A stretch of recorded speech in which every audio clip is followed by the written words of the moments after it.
From corruption scandals to open national team tryouts, the story of Chinese football is far more interesting than you would think. But how exactly does football work in the Middle Kingdom? They might not be the first name that comes to mind when you think of footballing powerhouses, but it's a country with big ambitions and 1.4 billion people to help achieve them. Despite this, they are yet to truly shine on the international stage, and besides a brief stint as football's latest financially motivated destination, their club sides haven't received much attention either. So from grassroots all the way up to the very top of the Chinese Super League, let's break it down.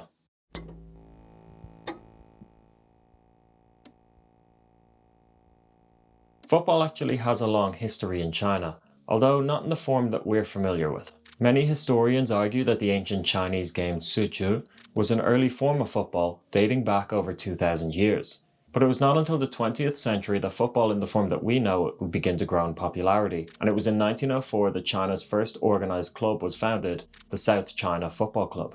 Shortly after, we would also see the foundation of the East China Football Club and the North China Football Club, and these three clubs would compete in the first national games, which were held in Nanjing in 1910, with South China coming out on top, beating East China 1-0 in the final. It was decided that the winner of these games would represent China at the Far Eastern Championship Games, considered the precursor to the Asian Games, and thus the first Chinese national team was formed. As football grew in popularity, more clubs would pop up around the country, competing at an amateur level.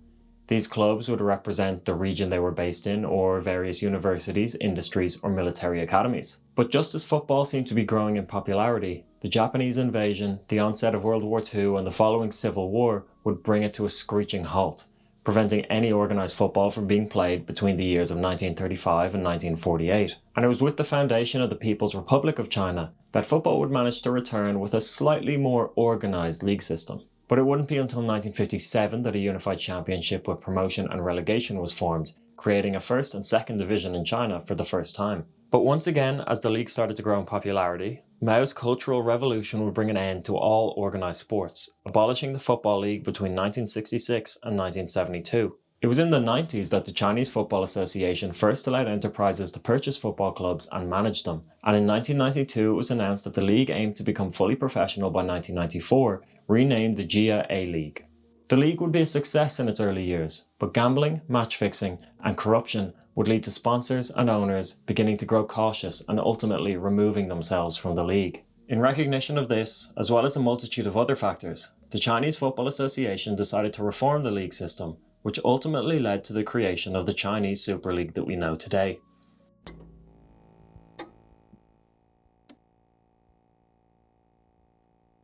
At the heart of modern Chinese football is the league system. There are 8 levels to the Chinese league, and here's how it's structured. So at the very top we have the Chinese Super League. This is the top tier, currently featuring 16 teams with a plan to expand it out to 18. Think of it like China's Premier League. Then you have China's League 1, which is the second tier, China's League 2, which is the third tier, and below that, 5 tiers of regional and amateur leagues. Promotion and relegation do exist, so teams can move up or down the leagues depending on performance. In the women's game, there are just the 3 tiers, structured like this. You have the CFA Women's Super League, this is the women's top tier. Then you have the CFA Women's League, this is the second tier of women's football. And the CFA Women's Division 2 League, this is the women's third tier. The same rules around promotion and relegation exist here too.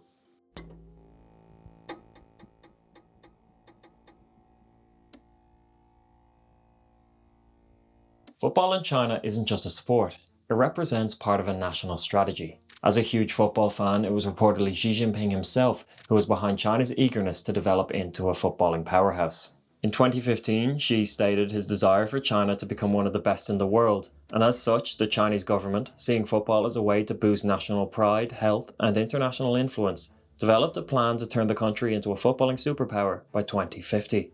This plan was multifaceted and involved actions like increasing Beijing's football-playing population to 50 million people by 2020, ranking among Asia's best national teams by 2030, and ranking among the world's best by 2050. But in addition to all this, the document stated that by 2020, China would produce 2 or 3 first-class football clubs. This plan would result in a spending spree that would disrupt world football and upset quite a few fans. So we've got history, a league structure, and government plans. But how did it all unravel with €1.57 billion spent? That's next.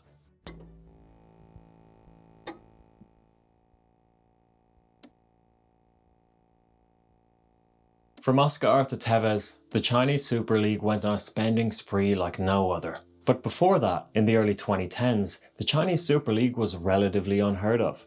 Of course, players had transferred out there before, but as far as Europe was concerned, around that time, if all a player cared about was a big payday, they headed out to Russia. Players like Eto'o and Hulk made the move to Russia around this time, landing themselves lucrative deals that wouldn't be matched on the rest of the continent.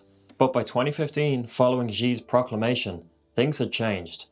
Determined to realise his dream of elevating Chinese football, clubs began to spend a lot of money.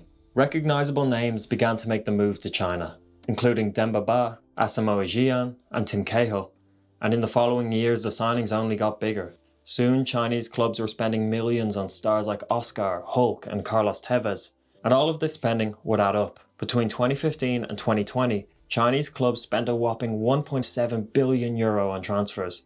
The hype behind the league was very much real, but at the same time the Super League had to balance attracting huge international stars and promoting the development of local Chinese talent. To do this, regulations stated that each side could only have 3 foreign players take part in a game, and that each 18-man squad list had to feature 2 Chinese under-23s, one of whom had to be a starter. In addition to this, the total number of foreign players taking part in a game could not be more than the total number of under-23 domestic players.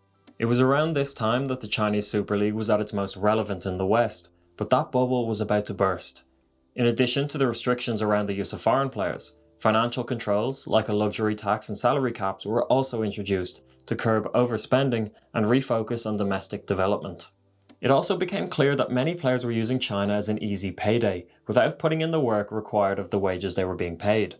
Indeed, Carlos Tevez literally referred to his time in China as a holiday. Shanghai Shenhua had made the Argentine the highest paid player in the world when they signed him from Boca Juniors at the tail end of 2016.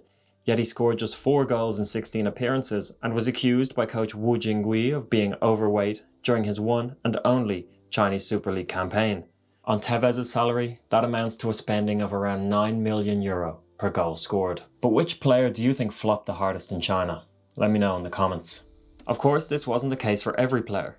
Oscar stayed in Shanghai for 8 years, and Paulinho earned a Brazil recall and a move to Barcelona on the back of his performances for Guangzhou Evergrande. But this wasn't enough to justify the continued spending across the league, and since 2020 the Super League has spent just €123 million, around 8% of what was spent between 2015 and 2020. Obviously, during this time COVID hit, and China's lockdown will have had a huge impact, but it's clear that they have no intention of returning to the big spending of the past.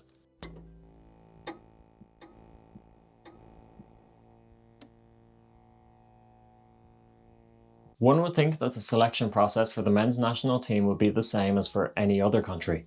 The best performing players get picked. But recent corruption scandals and years of poor performances have called all of this into question. China's recent corruption scandal found that not only did former coach Li Jie pay a sum of £331,000 to become national team manager, but that it was an open secret amongst players that you could bid for your place in the starting 11.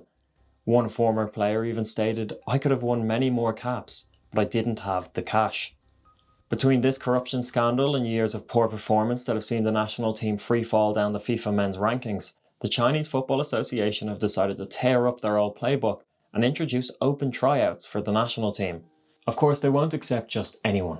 Players need to provide a detailed record of their football experience, including training history, past competitions, and the names of their coaches and club heads. To back up their claims, players must also submit video footage showcasing their skills on the ball and past competition highlights, as well as physical test results for a 30-metre sprint, standing long jump, sit and reach, and pull-ups.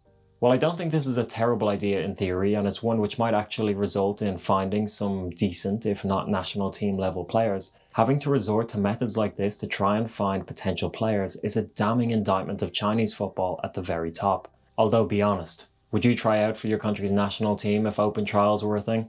China's men's national team has long struggled to make a mark globally.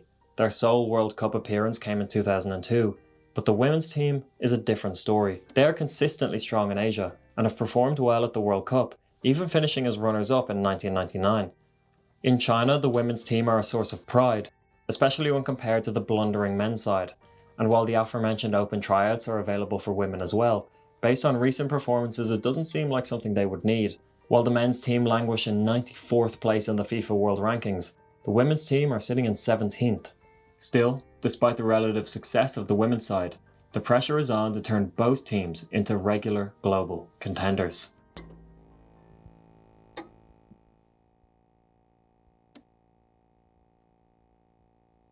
Club football is fantastic and occupies most of our time spent watching the sport, but for most nations their hopes are pinned on the national team.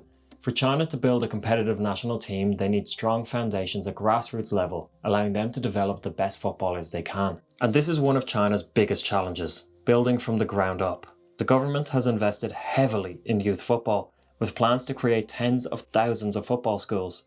Their idea is start young, train smart, and develop a homegrown football culture. There are also private academies and partnerships with international clubs like Real Madrid and Bayern Munich, who've helped set up training programs in China, seeking to unearth the next global superstar.